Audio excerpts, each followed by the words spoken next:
What's up, y'all? Welcome back to the Bread Show. Thank you for clicking on this video. Please hit that like button and that subscribe button. It helps the channel out a lot. And let's get straight to it. Hope you enjoy. The thing about a delay is the more the product is delayed, the more pressure there is from the producer or the developer or anybody really to make the product worth the wait, especially when those frequent delays didn't have as frequent good reasons for those same delays. To say that Dead Island 1 and 2 have seen some challenges in the design process would be an understatement. Each of those games have faced at least 5 years of delays, with Dead Island 2 being delayed 9 years now. And Dead Island 2 was really going through it. They've been through their second studio change already, with the third studio, Dambuster Studios, taking over the 4th year after delays, and they've been working on it for the last 5 years. Dead Island 2 has seen deals with Jeff Bezos. They've seen raw parts of their video games leak out online and getting passed out like Halloween candy, and they were on the brink of cancellation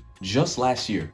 They've made a complete turnaround because since last year, the game has gone gold and technically is getting released a week early, avoiding a same-day release date as Jedi Survivor, which is probably a good thing. The game has been delayed a lot, yes, but the delays weren't a total waste of time. Remember that deal I said that they did with Jeff Bezos? Well, yeah, Amazon Alexa controls are the voice controls are getting added to Dead Island 2, and it'll only be available for PC and Xbox players only. So yeah, Dead Island 2 has been delayed a good number of times for a very long time, but that hasn't made it any less of an ambitious project. The Amazon voice controls are a first ever in a video game, and video games are going to start coming out more with the Amazon Alexa controls, as Amazon's already announced, and we already know this, but Dead Island 2 will be the first to do it.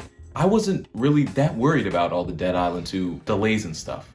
Like I said before, Dead Island 1 had its own design problem issues and developmental issues, and that game was delayed for 5 years. And they still came out in 2011 with one of the best zombie survival horror hack and slash video games out in the genre right now, and it's a pretty saturated genre. But unfortunately, that is me in my opinion. Players who were really looking forward to Dead Island 2 were going through the 5 stages. They were sad at the number of delays happening. They were bargaining with Dambuster Studios to not release the game on last gen consoles to make for a sooner release. Angry with the fact that the game was only delayed by 2 months. Anytime you have a fan or a group of fans waiting for a game for 9 years, you know you have some die-hard fans. No pun intended. In the updates that they did give us, there was some first for the Dead Island series. They added a degradable weapon system, they added better body part physics, and of course they added the Amazon Alexa voice controls, all while switching studios almost directly halfway through this whole process. So they've been uber busy over the delay time. Me personally, after going through a pandemic, I feel like the world has a lot to learn about accepting unfinished games. From Cyberpunk to Pokemon Scarlet, it is never just cool to pay full price for a half-baked product. The confusion.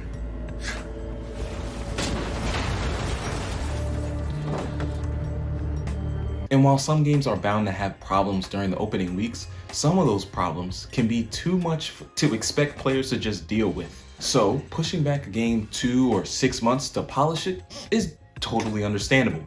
Pushing a game back 2 months, 6 months, or a year for Amazon Alexa voice controls? No. I hope that the whole Amazon Alexa thing was just a little gift to people who have been waiting, not something who has been pushed heavily. But when I think about it, if this game started development around 2015 or 2014 and it's 2023 now, somewhere along the way, Amazon Alexa had to be programmed into the integral parts of the game, like the controls of switching weapons and things like that. It also just seems like an arduous task to me. And I seriously doubt that Alexa was part of the game plan back in 2015, especially if games are starting to come out with Alexa voice controls nowadays. But it seems like the voice controls do add a lot to the game. You could talk to NPCs, switch weapons, bring up a new map, or activate new abilities. I like the addition because it could go leaps and bounds for things like accessibility. However, my only problem is if it added a day, a month, 2 months, 6 months, 1 year to the delay, because I just don't think that that was necessarily worth it. There are other accessibility options elsewhere that could be already hard baked into your game.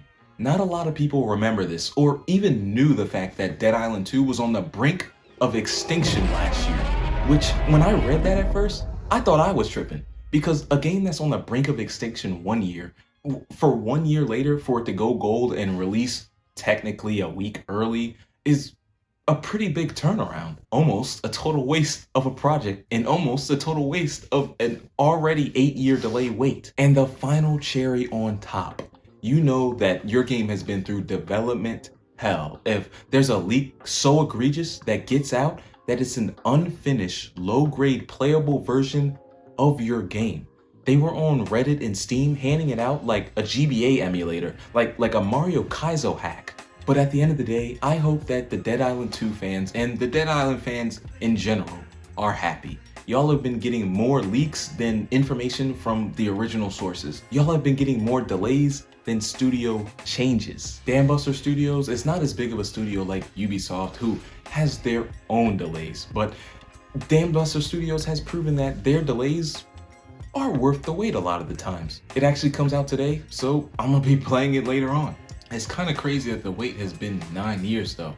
9-year wait, that puts it in the territory of like God of War, of Red Dead Redemption in terms of wait time and an expected finish date. And hopefully it lives up to the hype because I would love to see nothing more than an underdog comeback story of a studio wasting everybody's time but coming back to save the day just one last time.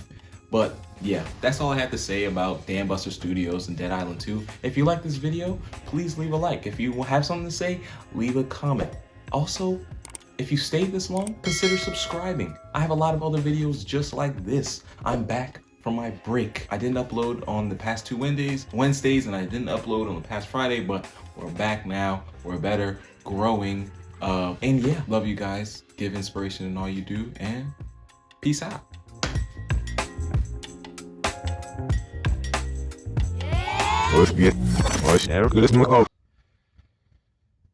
No.